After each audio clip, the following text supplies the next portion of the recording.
বাইরে বেশ গরম, আর এই গরমটা যা পড়েছে একদম সহ্য হচ্ছে না, তাই না?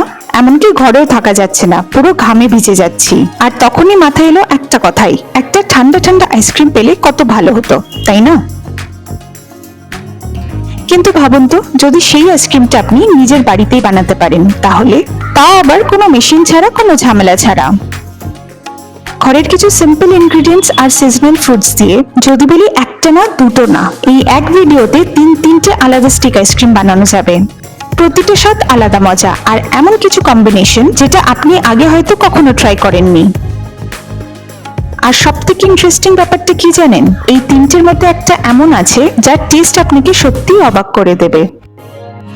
তাহলে চলুন আজকের এই গরমে ফ্রিজ আর কিছু সিম্পল ইনগ্রিডিয়েন্টস নিয়ে বানিয়ে ফেলি একদম পারফেক্ট স্টিক আইসক্রিম। ভিডিওটা শেষ পর্যন্ত দেখার অনুরোধ রইল, না হলে কিন্তু একটা স্টেপ মিস করলেই পুরো আইসক্রিমের টেস্টটাই চেঞ্জ হয়ে যাবে।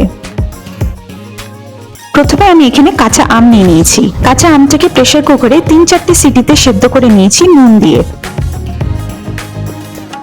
সেদ্ধ হয়ে যাওয়ার পর আমের খোসাটাকে ফেলে দিয়ে এটার কাইটাকে বার করে নেব। এবার একটু ঠান্ডা হয়ে গেলে এটাকে মিক্সিং বাটিতে দিয়ে সামান্য নুন আর বিট নুন দিয়ে 2 চামচ চিনি দেব। আমি এখানে গুঁড়ো চিনি ব্যবহার করছি। তাছাড়া আমি অল্প কিছু পুদিনা পাতাও এখানে দিয়ে দিলাম। তার সাথে এখানে 3-4টে বরফের কিউব দিয়ে দেব। এবার এটার একটা ভালো করে মিক্সিতে পেস্ট করে নিয়ে রেখে দেব। এবার আমরা অন্য আরেকটা প্রিপারেশনে যাব। এখানে আমি দুধটাকে ভালো করে জাল দিয়ে নিচ্ছি। এখানে দেখুন দুধটা অনেকটা ঘন হয়েছে। দুধ যত বেশি ঘন হবে আইসক্রিমের ক্রিমিনেসটা তত ভালো আসবে। দুধের ঘনত্বটা যখন মনের মতন হয়ে যাবে তখন 3 বড় চামচ চিনি দিয়ে দেব। তারপর ভালো করে মিশিয়ে নিয়ে চিনিটা গলে গেলে সামান্য এলাচ দিয়ে দেব, তাহলে গন্ধটা সুন্দর আসবে। এবার দুধটাকে নামিয়ে নিয়ে কিছুক্ষণ রেখে দেবো ঠান্ডা হওয়ার জন্য। তাছাড়া আমি অল্প একটু নারকেল কুড়িয়ে রেখেছি। এবার আসছি অন্য আরেকটা প্রিপারেশনে। এখানে আমি আরেকটা আইসক্রিমের জন্য তরমুজ ব্যবহার করছি। তরমুজের দানাগুলোকে ছাড়িয়ে নিয়ে ছোট ছোট কিউবস করে আমরা তুলে নেব। তবে ম্যান্ডেটরি না, আমি এখানে যে ফ্রুটসগুলো নিয়েছি আপনাদেরকেও সেটা নিতে হবে। আপনারা আপনাদের পছন্দ অনুযায়ী আপনাদের ফেভারিট ফ্রুটস দিয়ে খুব সহজেই এরকম ভাবে বানিয়ে নিতে পারবেন। আমি এখানে তরমুজের কিউবসগুলোকে একটা মিক্সিং বাটিতে নিয়েছি আর দিয়ে দিলাম 2 বড় চামচ চিনি। এবার পেস্ট করে রেডি করে নিলাম। উপরের এই সাদা ফেনা ভাবটাকে ফেলে দিলে সলিড একদম ওয়াটারমেলনের জুসটা পেয়ে যাব। এবার আইসক্রিম বানানোর জন্য আমি আইসক্রিম ট্রেটাকে ব্যবহার করছি।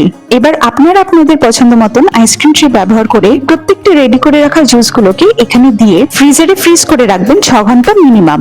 আর তার থেকে একটু বেশি রাখলে কোনো ক্ষতি নেই। তারপরে ঠান্ডা ঠান্ডা আইসক্রিম এনজয় করতে পারবেন এই গরমে ইজিলি।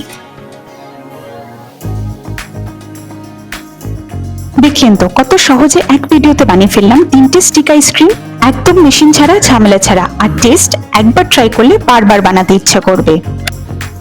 এখন বলুন তো আপনার ফেভারিট কোনটা, তরমুজ, নারকেল না কাঁচা আম? কমেন্টে লিখে জানাতে ভুলবেন না, আমার আপনাদের কমেন্টস পড়তে বেশ ভালো লাগে। আর যদি ভিডিওটা ভালো লেগে থাকে তাহলে একটা লাইক দিয়ে প্রিয়জনদের সাথে শেয়ার করে দেবেন। আর এমন সহজ টেস্টি রেসিপি পেতে চ্যানেলটিকে সাবস্ক্রাইব করে পাশে থাকবেন। আপনার একটুখানি সাপোর্টই আমার জন্য অনেক বড় মোটিভেশন। খুব তাড়াতাড়ি দেখা হবে নতুন একটি স্বাদ, নতুন একটি গল্প নিয়ে। ভালো থাকবেন, সুস্থ থাকবেন।